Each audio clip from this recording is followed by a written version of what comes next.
નમસ્તે વિદ્યાર્થી મિત્રો, આગળનો પ્રશ્ન છે સમૂહ 13 ના MCl3 ક્લોરાઇડની પાણીમાં જળ વિભાજન પ્રક્રિયા સમજાવો. MCl3, હવે MCl3 જે ત્રિસંયોજક છે. શું કામ? 13મો સમૂહ 10 બાદ કરો એટલે બાહ્યતમ કક્ષાની અંદર 3 ઇલેક્ટ્રોન હોય તો એની સંયોજકતા 3 બોન્ડ બનાવે તો એની સંયોજકતા કેટલી થાય? 3.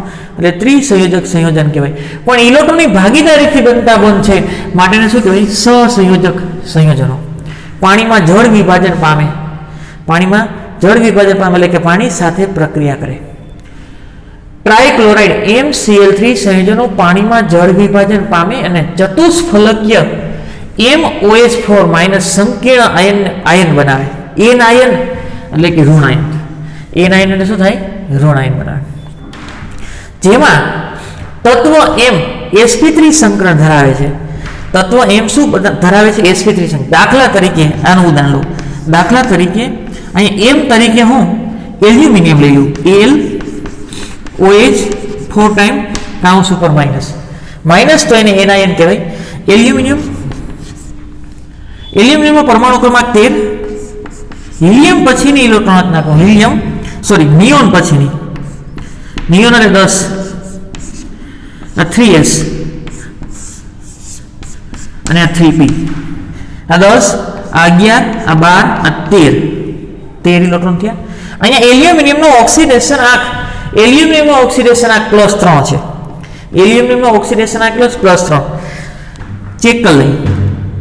આનો -4 બરાબરની ઓલી બાજુ જાય તો +4 -1 એટલે +3 તો 3+ ની ઇલેક્ટ્રોન ના લખો. 3+ નો અર્થ એને 3 ઇલેક્ટ્રોન ગુમાવ્યા તો અહીંથી 1 ઇલેક્ટ્રોન ગુમાવશે અને અહીંથી 2 ઇલેક્ટ્રોન ગુમાવશે.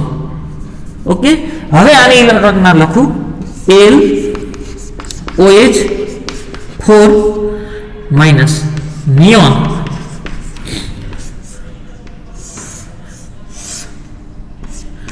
ચારેયની ઉર્જા સરખી થઈ જશે. ચારેયની ઉર્જા શું થઈ જશે? સરખી. હવે અહીંયા છે ને એ બંને ઇલેક્ટ્રોન OH- ના છે. અહીંયા બંને ઇલેક્ટ્રોન કોના છે? OH- ના. એટલે કયો બંધ બનતો હોય? બંને ઇલેક્ટ્રોન જો OH- ના હોય, ભાગીદારીના બંને ઇલેક્ટ્રોન એક જ સમૂહ પરમાણુના હોય તો તેને સવર્ગ સહસંયોજક બંધ કહેવાય. કેવો કહેવાય? સવર્ગ સહસંયોજક બંધ.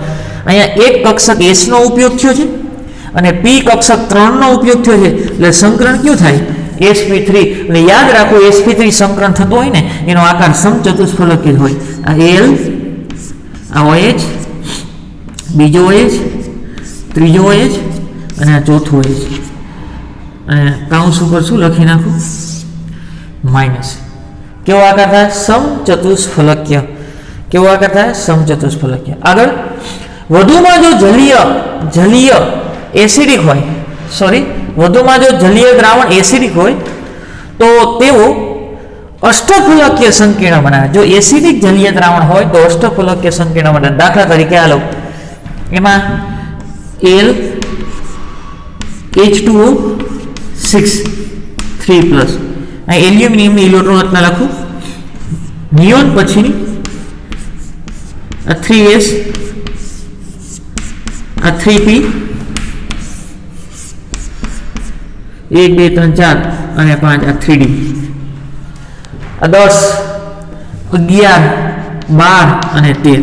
આનો ઓક્સિડેશન આંક, પાણીનો ઓક્સિડેશન આંક 0 તો આ +3 ઇજ એલ્યુમિનિયમનો ઓક્સિડેશન આંક થશે. એટલે એને 3 ઇલેક્ટ્રોન ગુમાવ્યા તો એક અહીંથી ગુમાવશે અને 2 અહીંથી. તો આ Al3+ ની ઇલેક્ટ્રોન રચના થઈ. આગળ એને કેટલા બંધ બનાવવા છે? સવર્ગ સહસંયોજક બંધ 6. તો 6 કક્ષકની જરૂર પડશે. કોની જરૂર પડશે? 6 કક્ષક.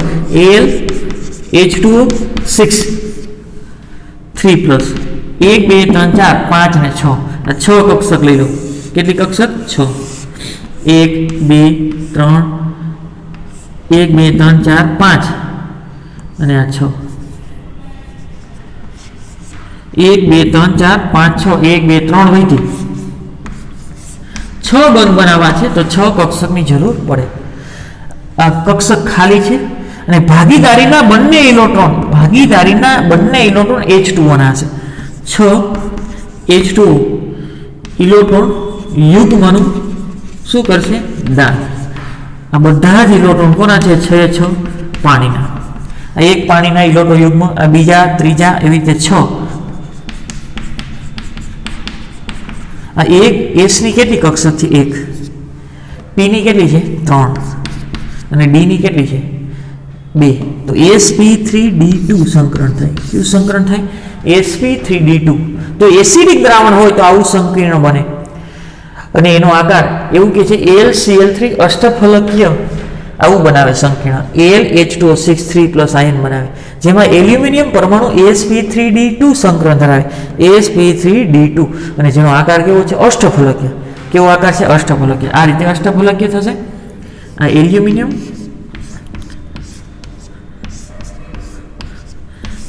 એક સમતલમાં 4, એક સમતલની ઉપર અને એક સમતલની નીચે. OH2 OH2 OH2 OH2 H2O અને H2O. ઓકે, એક સમતલમાં 4, એક ઉપર અને નીચે. એટલે એનો આકારની કલ્પના કરવામાં આવે તો આ 4 ને અહીં જોડ દઉં તો એક ઉપર 4 ફલક થશે, આને અહીંયા જોડ દઉં અને આને અહીંયા જોડ દઉં તો નીચે 4 ફલક થશે. આકાર કેવો થશે? અષ્ટફલકીય. કેવો આકાર થાય? અષ્ટફલકીય. આગળનો ટોપિક છે સમૂહ 13ના તત્વોની હવા સાથે પ્રતિક્રિયાત્મકતા. હવા એટલે ઓક્સિજન અને નાઇટ્રોજન. હવા એટલે શું થશે? ઓક્સિજન અને નાઇટ્રોજન. પ્રતિક્રિયાત્મકતા એટલે પ્રક્રિયા કરવાની ક્ષમતા. સમૂહ 13ના તત્વોની ઓક્સિજન અને નાઇટ્રોજન સાથે પ્રક્રિયા કરવાની ક્ષમતા. એમાં બોરોન અતિ પ્રબળ સ્ફટિક લેટિસ રચના. સ્ફટિક લેટિસ રચના એટલે કે બોરોનની અતિ પ્રબળ એટલે કે વ્યવસ્થિત ગોઠવણી થયેલી હોય તે ઓક્સિજન સાથે પ્રતિક્રિયાત્મક રીતે નિષ્ક્રિય છે, એટલે કે ઓક્સિજન સાથે પ્રક્રિયા કરતો નથી. વ્યવસ્થિત ગોઠવણી થયેલી હોય, વ્યવસ્થિત ગોઠવણી થયેલી હોય તો એને સ્ફટિકમય કહેવાય, અને અવ્યવસ્થિત ગોઠવણી થયેલી હોય તો એને અસ્ફટિકમય ગુણધર્મો કહેવાય. તો બોરોન સ્ફટિકમય એટલે કે નજીક ગોઠવણી થયેલી છે, અને અતિ પ્રબળ એટલે ખૂબ જ નજીક વ્યવસ્થિત ગોઠવણી થયેલી છે. એટલે સ્ફટિકમય લેટિસ રચનાને કારણે O2 પ્રત્યે અપ્રતિક્રિયાત્મક છે. એટલે બોરોન O2 સાથે પ્રક્રિયા કરતો નથી, પણ ક્યારે? વ્યવસ્થિત સ્ફટિકમય રચના હોય ત્યારે. જ્યારે એલ્યુમિનિયમ ધાતુ O2 પ્રત્યે પ્રતિક્રિયાત્મક છે, પણ થઈ છે શું? એલ્યુમિનિયમ હવામાંના ઓક્સિજન સાથે સંયોજાય અને પોતાની સપાટી પર ઓક્સાઇડ બનાવી નાખે. પોતાની સપાટી પર શું બનાવી નાખે? ઓક્સાઇડ.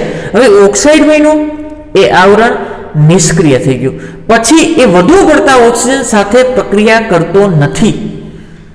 ફરીથી એલ્યુમિનિયમ ઓક્સિજન સાથે સંયોજાય, પોતાની સપાટી પર ઓક્સાઇડનું કવચ બનાવી નાખે Al2O3, પછી વધુ પડતા ઓક્સાઇડ સાથે પ્રક્રિયા કરતો નથી. એટલે પ્રતિક્રિયાત્મક રીતે એ પણ કેવો થયો? નિષ્ક્રિય. એલ્યુમિનિયમ ધાતુ O2 પ્રત્યે પ્રતિક્રિયાત્મક, પરંતુ તેની સપાટી પર Al2O3 ઓક્સાઇડનું અતિ પાતળું રક્ષણાત્મક નિષ્ક્રિય સ્તર બનાવે. એલ્યુમિનિયમ પડ્યો હોય તો વાતાવરણમાંથી ઓક્સિજન સાથે પ્રક્રિયા કરી પાતળું સ્તર બનાવી નાખશે. હવે સપાટી પર સ્તર બની ગયું તો વચ્ચેનો એલ્યુમિનિયમ છે એ વાતાવરણના ઓક્સિજન સાથે પછી પ્રક્રિયા કરતો નથી, કારણ કે ઓક્સાઇડનું સ્તર બન્યું છે એ નિષ્ક્રિય છે. એ રક્ષણ કરે છે કોનું? અંદરના એલ્યુમિનિયમનું ઓક્સિજન સાથે રક્ષણ કરે છે, એટલે રક્ષણાત્મક કવચ થઈ ગયું. એટલે એલ્યુમિનિયમની સપાટી કેવી બની ગઈ? નિષ્ક્રિય. કોને હિસાબે? ઓક્સાઇડને હિસાબે. આમ એલ્યુમિનિયમ ધાતુ પર બાદમાં એટલે કે પેલા ઓક્સિજન આવી ગયો, પાતળું સ્તર બનાવ્યું, બાદમાં એટલે કે પછી એ બાદમાં થનાર હુમલા સામે રક્ષણ મળે છે. આમ એલ્યુમિનિયમ ધાતુ પર બાદમાં થનાર હુમલા સામે રક્ષણ મેળવે. એટલે કોના હુમલા? બાદમાં O2 સાથે થનાર ઓક્સિજન, ફરીથી ઓક્સિજન જો એનો હુમલો કરશે તો એની સામે શું આપે છે? રક્ષણ આપે છે. અને એલ્યુમિનિયમ ફરીથી વધારે પ્રક્રિયા કરતો નથી. એલ્યુમિનિયમ ફરીથી વધારે પ્રક્રિયા થતી નથી, એટલે એ નિષ્ક્રિય બનાવી નાખે. આગળ આમાં એવું કીધું કે સ્ફટિકમય હોય ને તો નિષ્ક્રિય છે, અપ્રતિક્રિયાત્મક છે, પ્રક્રિયા કરતો નથી. પરંતુ અસ્ફટિકમય હોય તો અસ્ફટિકમય એટલે એની વ્યવસ્થિત ગોઠવણી થયેલી નથી, તો એની પ્રતિક્રિયાત્મકતા વધે. અસ્ફટિકમય બોરોન અને એલ્યુમિનિયમ હવાની હાજરીમાં મુખ્યત્વે ઓક્સિજન અને નાઇટ્રોજન સાથે પ્રક્રિયા કરી અને અને અનુવર્તી ઓક્સાઇડ અને નાઇટ્રેટ આપે. બોરોન છે એ ઓક્સિજન સાથે પ્રક્રિયા કરે તો શું બનાવે? B2O3. બોરોન 2, ઓક્સિજન 3 એ 2 મૂક દઉં, 3 2 6 એ 3 3 2 6 અને બોરોન કેટલા થયા? 4. એ જ એલ્યુમિનિયમ જો ઓક્સિજન સાથે પ્રક્રિયા કરે, આની સંયોજકતા 3 અને આની 2, આની સંયોજકતા કેટલી છે? 3 નાની 2, 3 વાળા 2 જોશે. આની સંયોજકતા 2 છે તો એવા 3 જોઈએ. બેલેન્સ કરવા માટે અહીં 2 વડે ગુણો એટલે ઓક્સિજન 6 થયા અને 3 વડે ગુણો એટલે ઓક્સિજન 6, એલ્યુમિનિયમ કેટલા થયા? 4. તો બોરોન અને એલ્યુમિનિયમ જો સ્ફટિકમય હોય તો એની સપાટી પર ઓક્સાઇડનું સ્તર થઈ જાય છે, પછી બાદમાં ઓક્સિજન સાથે પ્રક્રિયા કરતો નથી. પરંતુ જો અસ્ફટિકમય હોય એટલે કે બોરોન અને એલ્યુમિનિયમ વ્યવસ્થિત ગોઠવણી ન થયેલી તો પ્રતિક્રિયાત્મકતામાં વધારો થાય અને ઓક્સાઇડ આપે. અને નાઇટ્રોજન સાથે પ્રક્રિયા કરે તો બોરોન પ્લસ N2, આની સંયોજકતા 3, આની પણ 3, તો શું બનાવે? Bn. શું બનાવે? Bn. ઊંચા તાપમાને નાઇટ્રોજન 2 અહીં 2 મૂકતો, બોરોન 2 અહીં 2 મૂકતો, એલ્યુમિનિયમ પ્લસ N2 ઊંચા તાપમાને, કારણ કે સામાન્ય તાપમાને નાઇટ્રોજન સાથે કોઈ પ્રક્રિયા નથી કરતું, એટલે તો વાતાવરણની અંદર વાતાવરણના તાપમાને નાઇટ્રોજન કોઈની સાથે પ્રક્રિયા કરતો નથી. નકર તો વાતાવરણમાં નાઇટ્રોજનનું પ્રમાણ 78% કરતાં ઘટી જવું જોઈએ. એલ્યુમિનિયમ નાઇટ્રોજન સાથે પ્રક્રિયા કરી તો AlN બનાવે. શું બનાવે? AlN. અહીં નાઇટ્રોજન 2 છે, અહીં 2 મૂક દઉં, એલ્યુમિનિયમ 2 થયા, અહીંયા 2 મૂક દઉં. બેલેન્સ થઈ ગઈ. અસ્ફટિકમય બોરોન અને એલ્યુમિનિયમ હવાની હાજરીમાં મુખ્યત્વે ઓક્સિજન અને નાઇટ્રોજન સાથે ગરમ કરતા અનુવર્તી ઓક્સાઇડ B2O3 અને Al2O3 બનાવે છે. આગળ તદુપરાંત ઘણા ઊંચા તાપમાને જો તમે ઊંચું તાપમાન આપો, હવાની અંદર નાઇટ્રોજન હોય એની સાથે પણ સીધા સંયોજાય અને અનુવર્તી નાઇટ્રેટ આપે. આને કહેવાય બોરોન નાઇટ્રાઇડ અને આને કહેવાય એલ્યુમિનિયમ નાઇટ્રાઇડ. 13 તત્વો ઓક્સિજન સાથે પ્રક્રિયા કરી ઓક્સાઇડ બનાવે. બોરોનનો oxide B2O3, એલ્યુમિનિયમનો Al2O3, Ga2O3, indium TN2O3 અને થેલિયમ Tl2O3. બોરોન છે સંપૂર્ણપણે અધાતુ છે. બોરોન છે સંપૂર્ણપણે અધાતુ છે. યાદ રાખો, અધાતુના ઓક્સાઇડ હંમેશા એસિડિક હોય તો એના ઓક્સાઇડ હંમેશા એસિડિક. અને એસિડિક ઓક્સાઇડ છે તે બેઝ સાથે પ્રક્રિયા કરે. એસિડિક ઓક્સાઇડ હોય તો કોની સાથે પ્રક્રિયા કરશે? બેઝ સાથે પ્રક્રિયા કરે. એસિડિક ઓક્સાઇડ કોને કહેવાય? જે ઓક્સાઇડ પાણી સાથે પ્રક્રિયા કરી જો એસિડ આપતા હોય તો તેવા ઓક્સાઇડને એસિડિક ઓક્સાઇડ કહેવાય. તો આ ઓક્સાઇડ પાણી સાથે પ્રક્રિયા કરી બોરિક એસિડ આપે. શું આપે? બોરિક. જે ઓક્સાઇડ પાણી સાથે પ્રક્રિયા કરી એસિડ આપે તેવા ઓક્સાઇડને એસિડિક ઓક્સાઇડ કહેવાય. અને અધાતુના ઓક્સાઇડ એસિડિક હોય. કોના? અધાતુના ઓક્સાઇડ. અધાતુના ઓક્સાઇડ કેવા હોય? એસિડિક. ધાતુના ઓક્સાઇડ સ્વભાવે કેવા હોય? બેઝિક. અને અર્ધધાતુ ઓક્સાઇડ કેવા છે? ઉભય ગુણધર્મી. કેવા છે? ઉભય ગુણી. એસિડિક ઓક્સાઇડ કોને કહેવાય? Acidic oxide. એસિડિક અધાતુના ઓક્સાઇડ એસિડિક હોય. એસિડિક ઓક્સાઇડ કોને કહેવાય? જે ઓક્સાઇડ પાણી સાથે પ્રક્રિયા કરી એસિડ આપે તેને એસિડિક ઓક્સાઇડ કહેવાય. બેઝિક ઓક્સાઇડ જે ઓક્સાઇડ પાણી સાથે પ્રક્રિયા કરી બેઝ આપે તેને બેઝિક ઓક્સાઇડ કહેવાય. ઉભય ગુણી અથવા ઉભય ગુણધર્મી ઓક્સાઇડ કોને કહેવાય? ઉભય ગુણધર્મી એને કહેવાય એસિડ સાથે પ્રક્રિયા કરી, એસિડ સાથે પ્રક્રિયા કરે ત્યારે એ બેઝ તરીકે વર્તતો હોય અને એ બેઝ સાથે પ્રક્રિયા કરે ત્યારે એસિડ એટલે કે એસિડ અને બેઝ બંને સાથે પ્રક્રિયા કરે. અર્ધધાતુના ઓક્સાઇડ આપણે કીધું હતું કે બોરોન છે એ સંપૂર્ણપણે અધાતુ છે. તો અધાતુના ઓક્સાઇડ કેવા હોય? એસિડિક. તો બોરોનનો ઓક્સાઇડ માત્ર એસિડિક ગુણધર્મ ધરાવે. ઉપરથી નીચે તરફ જાઓ, કદ વધતું જાય. કદ વધતું જાય તો ઇલેક્ટ્રોન ગુમાવવાની વૃત્તિ વધે અને ઇલેક્ટ્રોન ગુમાવવાની વૃત્તિ એટલે જ ધાત્વિય ગુણધર્મ. અને ધાત્વિય ગુણધર્મ વધતો હોય તો ધાતુના ઓક્સાઇડ બેઝિક હોય. તો સૌથી વધારે પ્રબળ ધાતુ કોણ થાય? ઇન્ડિયમ. તો એ પ્રબળ બેઝિક. ઇન્ડિયમ છે એ પ્રબળ ધાતુ ગુણધર્મ ધરાવે તે સમૂહમાં કારણ કે તેની આયનિક એન્થાલ્પીનું મૂલ્ય નીચું છે અને કદ ઊંચું છે, એટલે સરળતાથી ઇલેક્ટ્રોન ગુમાવે. એટલે ધાત્વીય ગુણધર્મ વધારે અને ધાતુ ગુણધર્મ વધારે એટલે માત્ર પ્રબળ બેઝિક ગુણધર્મ ધરાવે. આગળ આપણે એવું કીધું હતું કે એલ્યુમિનિયમ ધાતુ છે, પણ એના કેટલાક ગુણધર્મ બોરોનને પણ મળતા આવે છે. એટલે એનો અર્થ એવો કે એમાં અધાત્વીય ગુણધર્મ પણ છે. તો ધાતુ અને અધાત્વીય બે ગુણધર્મ સાથે હોય તો એ અર્ધધાતુ તરીકે વર્તે છે. અને જો અર્ધધાતુ તરીકે વર્તતો હોય તો એના ઓક્સાઇડ સ્વભાવે કેવા હોય? ઉભય ગુણી. એટલે એલ્યુમિનિયમનો ઓક્સાઇડ અને ગેલિયમનો ઓક્સાઇડ ઉભય ગુણધર્મી, એટલે કે એસિડની હાજરીમાં એ બેઝ તરીકે વર્તશે અને બેઝની હાજરીમાં એસિડ તરીકે વર્તશે. એટલે આ એસિડ સાથે પ્રક્રિયા કરે કે બેઝ સાથે? તો બંને સાથે. આ એસિડ સાથે પ્રક્રિયા કરે કે બેઝ? બંને સાથે પ્રક્રિયા કરે, કારણ કે ઉભય ગુણધર્મી ઓક્સાઇડ એસિડિક કે બેઝિક? બે. એસિડની હાજરી હોય ને તો આ બેઝ તરીકે વર્તશે અને બેઝ સાથે પ્રક્રિયા કરાવો તો આ એસિડ તરીકે વર્તશે. આ કેવો છે? બેઝિક. ઓછો બેઝિક. અને આ વધારે ધન તો વધુ પ્રબળ બેઝિક. તમે કહો આ બેઝ તરીકે વર્તે છે તો બેઝ સાથે પ્રક્રિયા કરશે? ના. કોની સાથે? બેઝ તરીકે વર્તે છે તો એસિડ સાથે પ્રક્રિયા કરશે. આનો ઓક્સાઇડ કેવો છે? એસિડિક. તો એસિડ સાથે નહીં પ્રક્રિયા કરે. કોની સાથે પ્રક્રિયા કરશે? બેઝ સાથે. તો અહીં આપ્યું વાક્ય જો, B2O3 એસિડિક હોવાને કારણે. એસિડિક ઓક્સાઇડ કોને કહેવાય? કોના ઓક્સાઇડ એસિડિક હોય? અધાતુના ઓક્સાઇડ એસિડિક હોય, બોરોન. ધાતુના ઓક્સાઇડ ઇન્ડિયમ અને થેલિયમ અને Ga એટલે ગેલિયમ અર્ધધાતુ છે. એલ્યુમિનિયમ ધાતુ છે પણ કંઈક અંશે એના ગુણધર્મ છે બોરોન. B2O3 એસિડિક હોવાને કારણે એસિડિક ઓક્સાઇડ કોને કહેવાય? જે ઓક્સાઇડ પાણી સાથે પ્રક્રિયા કરી બેઝ આપે. તો બેઝિક ઓક્સાઇડ છે. બેઝિક છે તો એસિડિક ઓક્સાઇડ સાથે પ્રક્રિયા કરે. સોરી, એસિડિક છે તો બેઝિક ધાત્વીય ઓક્સાઇડ સાથે ધાતુ બોરેટ M+BOH 4 ટાઈમ માઇનસ આયન બનાવે. એટલે એવું કહે છે પોતે એસિડિક છે તો બેઝિક કોના હોય? ધાતુ ઓક્સાઇડ. ધાતુ ઓક્સાઇડ કેવા હોય? બેઝિક. એની સાથે પ્રક્રિયા કરે અને ધાતુ બોરેટ બનાવે. શું બનાવે? ધાતુ બોરેટ આયન બનાવે.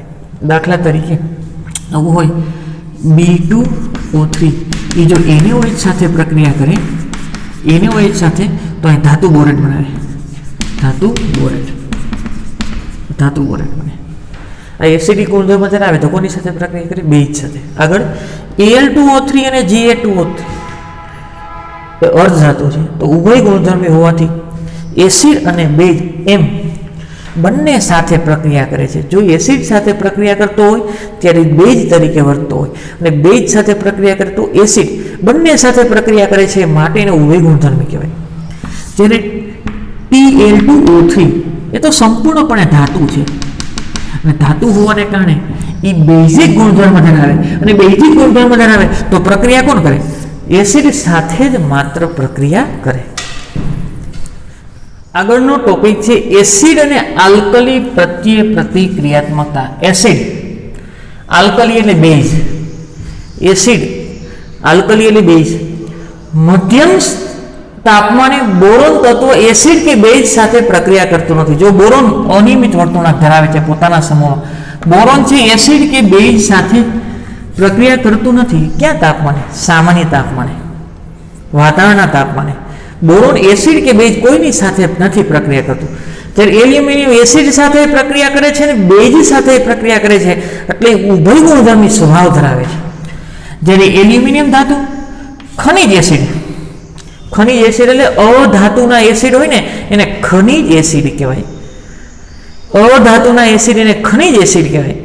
જ્યારે carboxylic acid, citric acid, propionic acid, methanoic acid, ethanoic acid એને કાર્બોનિક એસિડ કહેવાય. અને અધાતુના એસિડ છે એને ખનિજ એસિડ કહેવાય. એલ્યુમિનિયમ ખનિજ એસિડ HCl, HNO3 અને H2SO4 એટલે કે એસિડ સાથે પ્રક્રિયા કરે છે અને પ્રબળ જલીય આલ્કલી એટલે બેઝ. આલ્કલી એટલે શું થાય? બેઝ. જલીય NaOH નું દ્રાવણ અને જલીય KOH એટલે કે પ્રબળ બેઝ સાથે પ્રક્રિયા કરી અને તેમાં ઓગળે છે, જે તેનો ઉભય ગુણધર્મી સ્વભાવ દર્શાવે છે. એલ્યુમિનિયમ એસિડમાં પણ ઓગળે છે અને બેઝમાં પણ ઓગળે છે માટે કયો ગુણધર્મ કહેવાય? ઉભય ગુણધર્મી સ્વભાવ ધરાવે છે. આગળ એસિડ સાથે જો એસિડમાં ઓગળે ત્યારે ક્યાં તરીકે વર્તી હોય? બેઝ તરીકે વર્તે છે. એસિડ સાથે એલ્યુમિનિયમ ક્યાં તરીકે? બેઝ તરીકે વર્તશે. તો એલ્યુમિનિયમ નોંધ HCl માં અથવા નોંધ H2SO4 માં પણ ઓગળે છે અને હાઇડ્રોજન વાયુ મુક્ત કરે. આ aluminium plus HCl, aluminium plus HCl, aluminium સાથે તો આ રીતે થાય Al3+ અને 3 ઇલેક્ટ્રોન, આનું રૂપાંતર H+ અને Cl-. આગળ આ એલ્યુમિનિયમને 3 ક્લોરીનની જરૂર છે. કેટલાની? 3. એટલે હું 3 મોલ મૂકું છું, એટલે અહીં 3 થાય, અહીં 3 થાય, તો 3 ક્લોરીન લઈ લેશે એટલે તટસ્થ થઈ જશે. આ Al3+ અને 3Cl- AlCl3 બને. શું બને? AlCl3. પણ જલીય દ્રાવણ હોવાને કારણે મધ કીધું છે, મધ એટલે Al3 aqueous plus 3Cl- aqueous સ્વરૂપે હોય. ક્યાં સ્વરૂપે હોય? aqueous સ્વરૂપે. પણ આ ઇલેક્ટ્રોન આની સાથે જોડાઈ જશે, H+ અને ઇલેક્ટ્રોન એ શેમાં રૂપાંતર થઈ જશે? H2 માં. શેમાં રૂપાંતર થઈ જશે? H2. પણ 3 હાઇડ્રોજન છે એટલે 1.5 થશે. કેટલા? 1.5. અને બેલેન્સ કરવા માટે આખી પ્રક્રિયાને હું 2 વડે ગુંડું. અહીં 2 ગુણું તો અહીંયા 2, અહીં કેટલા થાય? 6. અહીં 2 વડે ગુણું તો અહીંયા 6. અહીંયા કેટલા થાય? H+, 6 H+ ને 6 ઇલેક્ટ્રોન એટલે 3 મોલ H2. ઓકે, અહીંયા કેટલા થાય? 6. તો એક L સાથે 3 Cl જાય એટલે AlCl3 બને. પણ મંદ દ્રાવણ છે, જલીય દ્રાવણ છે એટલે છૂટા રહેશે એટલે Al3+ ને 3Cl-. ક્લોરીન કેટલા છે? 6. એક સાથે 3 છે તો 2 સાથે કેટલા હોય? 6 Cl-. કેટલા? 6. તમને પૂછે કે અહીંયા એલ્યુમિનિયમ ક્યાં તરીકે વર્તતો હશે, તો યાદ રાખો બેઝ તરીકે વર્તે, કારણ કે એસિડની હાજરી છે. તો શું એસિડ સાથે એ બેઝ તરીકે વર્તે. કોણ? એલ્યુમિનિયમ. આગળ એ HCl સાથે અને H2SO4 સાથે આ રીતે પ્રક્રિયા કરે. પણ જો સાંદ્ર HNO3 હોય તો એલ્યુમિનિયમ ધાતુ તરત જ તેની સપાટી પર ઓક્સાઇડ બનાવી ગયો. હાલો યાદ રાખો, ઓક્સાઇડ બને તો શું થાય? સપાટી કેવી બની જાય છે? નિષ્ક્રિય. ઓક્સાઇડ બને છે તો સપાટી કેવી બની જાય છે? નિષ્ક્રિય. તો આ એલ્યુમિનિયમ પ્લસ સાંદ્ર HNO3 એલ્યુમિનિયમ ઓગળતી નથી. તો એલ્યુમિનિયમનો સંગ્રહ કરવો હોય તો સાંદ્ર HNO3 ના દ્રાવણમાં કરી શકાય. એલ્યુમિનિયમનો, કારણ કે થાય શું? એમને ખુલ્લી મૂકી દેશો તો વાતાવરણ ઓક્સિજન પ્રક્રિયા કરી સપાટી પર ઓક્સાઇડ બનાવી નાખશે. HCl માં નાખશો તો પ્રક્રિયા કરી નાખશે, H2SO4 માં નાખશો તો પ્રક્રિયા કરી નાખશે, નાઇટ્રોજન સાથે પ્રક્રિયા કરી નાખશે ઊંચા તાપમાને. પણ સાંદ્ર HNO3 સાથે પ્રક્રિયા નથી કરતી. તો HNO3 સાંદ્ર ભરેલું પાત્ર હોય એમાં એલ્યુમિનિયમ નાખ્યો તો એમાં ઓગળતી નથી, તો એનો સંગ્રહી શકાય. નોંધ, એલ્યુમિનિયમ ધાતુ માત્ર સાંદ્ર HNO3 ના દ્રાવણમાં સંગ્રહી શકાય. સંગ્રહ કરવા માટે એલ્યુમિનિયમને સાંદ્ર HNO3 ના દ્રાવણમાં ભરી શકાય. તેની સપાટી પર ઓક્સાઇડનું રક્ષણાત્મક સ્તર બનાવે છે જેથી એલ્યુમિનિયમને નિષ્ક્રિય બનાવી દે છે. આથી સાંદ્ર HNO3 એલ્યુમિનિયમ સાથે પ્રક્રિયા કરતો નથી અને ઓગળતો પણ નથી. આગળનો ટોપિક હતો એસિડ અને આલ્કલી સાથે પ્રક્રિયા. એમ એસિડ સાથે પ્રક્રિયા કરી HCl માં ઓગળે, H2SO4 માં ઓગળે, બોરોન કોઈની સાથે ઓગળતી નથી. સાંદ્ર HNO3 માં નિષ્ક્રિય આવરણ થઈ જાય એટલે એમાં પણ ઓગળતી નથી, માટે સંગ્રહ કરવા માટે વપરાય. જ્યારે બેઝ સાથે એસિડ તરીકે વર્તે, એસિડની હાજરીમાં બેઝ તરીકે વર્તે એલ્યુમિનિયમ અને બેઝની હાજરીમાં એસિડ તરીકે વર્તે. ધારો કે આ Al પ્લસ NaOH બેઝ છે. શું છે? બેઝ. તો એલ્યુમિનિયમ ક્યાં તરીકે વર્તે? એસિડ તરીકે વર્તે. ક્યાં તરીકે વર્તે? એસિડ તરીકે વર્તે. Plus H2O delta. હવે થશે શું? આ એલ્યુમિનિયમ છે ને ઇલેક્ટ્રોન ગુમાવશે એટલે Al3+ અને 3- અહીંયા શું હોય? Na+OH-. અહીંયા H+OH-. હવે શું થશે જોજો, એલ્યુમિનિયમ સાથે એક OH જોડાશે. કેટલા? 1. એલ્યુમિનિયમ સાથે હું એક OH જોડું. જોજો, એલ્યુમિનિયમને 3 ઇલેક્ટ્રોનની જરૂર છે તો એક OH છે ને એ 1 ઇલેક્ટ્રોન આપે તો 2 પ્લસ ચાર્જ રહેશે. પહેલા કેટલો હતો 3 પ્લસ. ધારો કે હજી એક OH આવ્યો તો હવે કેટલો ચાર્જ આવશે પ્લસ. હજી એને 1 ઇલેક્ટ્રોનની જરૂર છે તો હજી એક OH જોડ દઉં તો 3 OH. તો હવે કેવો થઈ ગયો તટસ્થ. હજી ચોથો બંધ બનાવી શકે? હા, કારણ કે હજી એક કક્ષક ખાલી હોય. હજી એક કક્ષક કેવી હોય? ખાલી. તો ચોથું OH, કારણ કે S ની 1 અને P ની 3 4 કક્ષક, તો ચોથું OH આવ્યો. ધ્યાન રાખજો, ચોથો OH આવ્યો તો તટસ્થ હતો ને ઇલેક્ટ્રોન મેળવો એલ્યુમિનિયમે. તટસ્થ હતો ને એલ્યુમિનિયમને ઇલેક્ટ્રોન મેળવો એટલે આની ઉપર કેવો ચાર્જ થશે? માઇનસ. માઇનસ છે તો એને પાછળ ધનની જરૂર પડે તો એને પ્લસ એની સાથે જોડાય તો આ એને પ્લસ. આખું સંકીર્ણ બની ગયું. શું બની ગયું? સંકીર્ણ. હવે હું બેલેન્સ કરું. એલ્યુમિનિયમ છે અહીંયા 2 મૂકી દઉં તો સોડિયમ કેટલા થયા? 2. પછી એલ્યુમિનિયમ કેટલા? 2. ઓક્સિજન 4 દુ 8. અહીં જો 4 છે, 4 દુ 8.